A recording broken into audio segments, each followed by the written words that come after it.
Vice ganda, nakauwi na sa Pinas, kaagad pinaghandaan ang pagbalik sa Showtime.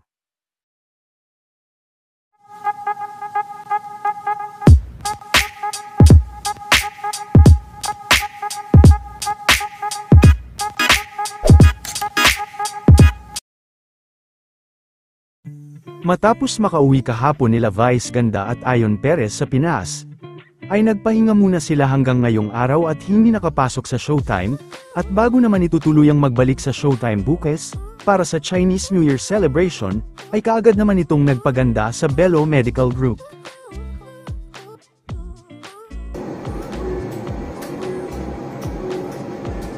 Ngayong araw din magaganap ang kick-off party para sa Vice Cosmetics.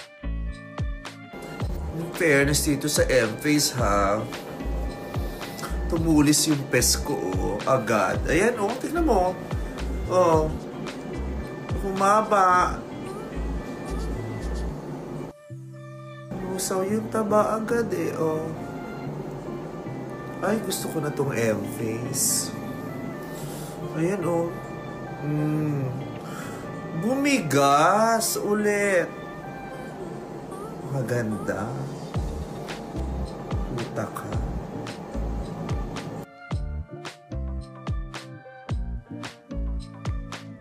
Samantala, dahil nasa studio kanina sila Mr. Coco Martin at mga cast ng Batang Quiapo, ay tuwang-tuwa naman ang mga Showtime kids.